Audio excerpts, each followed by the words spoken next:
This talk is about the soul side of Enneagram types. That's what I want to present. And I want to present this from the perspective of objective observations of this soul side. So let me start by presenting the existence and creation of soul type personalities. And while there are many ways to identify soul types, what I want to do in this presentation is present their existence from the perspective of physical observations. Soul types are based on 40-day or 40-degree zodiac stages, divisions, or I guess you even could call them segments, beginning with the sign of Aries or the spring equinox. And the 9 soul types or stages are associated with 2 astrology signs. So we take the 12 signs and basically reduce them to 9 Enneagram-like signs, or Enneads if you like. One is proactive and one is receptive. The 2 soul types or signs are objectively identified by birth dates, just as one would identify one's astrological sign by birth date. In the case of borderline dates or borderline where you're at the end of one sign, the beginning of another, and you're not quite sure, you'll have to look at your exact time and place of birth to pin down whether you're in one type or the other, if need be. Most cases that won't be needed. The 9 soul types are related to the Enneagram types, but they're different. Now let me explain. Soul types are impersonal because they are not determined by the ego. Enneagram types, on the other hand, are personal because they are determined by the ego or ego personality. For example, the factors that determine the result of a coin flip or, say, a soul type are both beyond our control. Once we flip a coin in the air, it's impersonal as to how it lands. When we're born or come into this life, we don't have a clue. It's not under our control as to what exact time we come into this life. So that makes it under the control of the soul. The factors that determine Enneagram types or any psychological type are under our control. Long story short, soul types are described by our subconscious or unconscious personality, and Enneagram types are described by our conscious personality.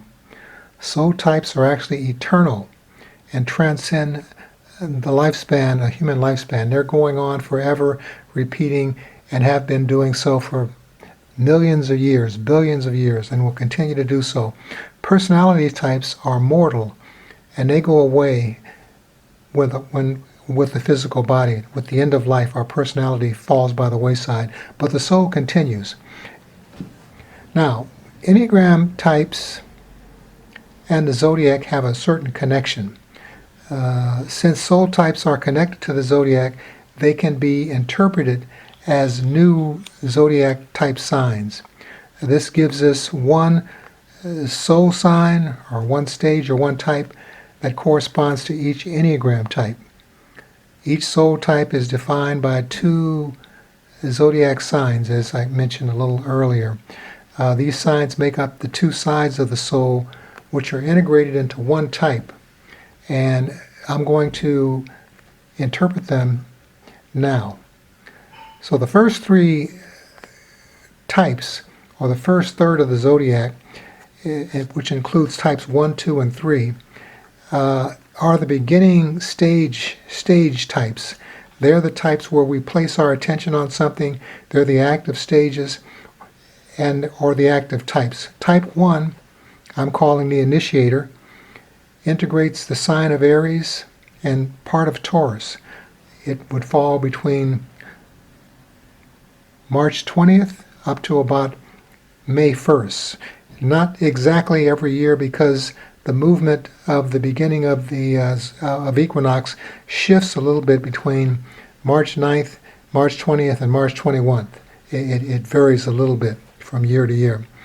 The initiator type or stage has all the qualities of Aries and the urge to express one's endeavors in concrete terms and handle problems head-on with exacting standards. When you combine those two signs, that's what you get.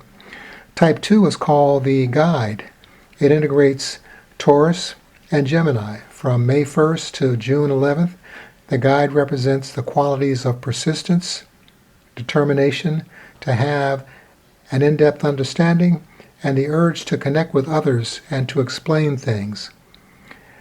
Type 3 is called the contestant, and that integrates some of Gemini and all of Cancer.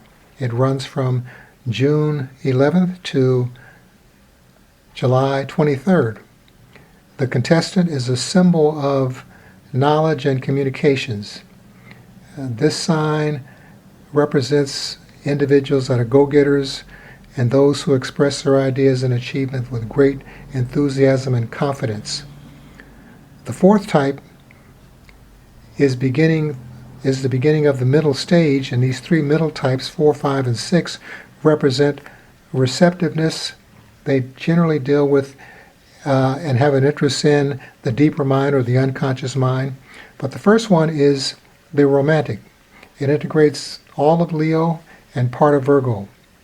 It runs from July 23rd to September 3rd.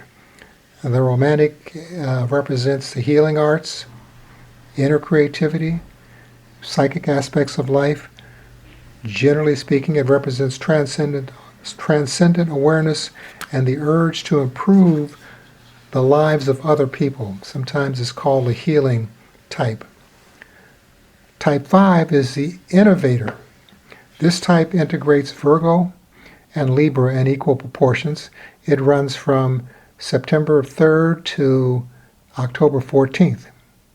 Now the innovator is this sign, which I'm calling the innovator, is associated with an interest in details, an interest in analysis and creative thinking, and the urge to connect and find connections between the known and the unknown. It's interesting that both of those signs are mental, Virgo and Libra, which makes type 5 very cerebral. Type 6 is called the skeptic, and it represents Libra, part of Libra, and all of Scorpio. It runs from October 14th till November 11th, or November 22nd. The skeptic is associated with persistence, getting to the bottom of things, understanding mysteries, detective work, and generally speaking, troubleshooting. The last three signs, or the last third of the zodiac, deals with completion. It deals with manifestation. It deals with integrating the other or the first two stages. So the types and stages represented by the last third of the zodiac, starting off with type 7, is called the seeker. It integrates all of Sagittarius and the first part of Capricorn. And it runs from the 23rd of November to the 1st of the year, January 1. It's called the seeker. And the seeker is associated with humanity's interest in the larger universe. It is associated with transcendent intelligence and the urge to understand the meaning of life. Type 8 is called the defender. It integrates Capricorn and Aquarius in equal measure. It runs from January 1st to February 9th. The defender represents the urge to stick with plans, to make concrete changes for the better, and to bring new things into the light of day. And finally, we have type 9, called the mediator, which integrates the last part of Aquarius and all of Pisces, and it runs from February 9th to March 20th.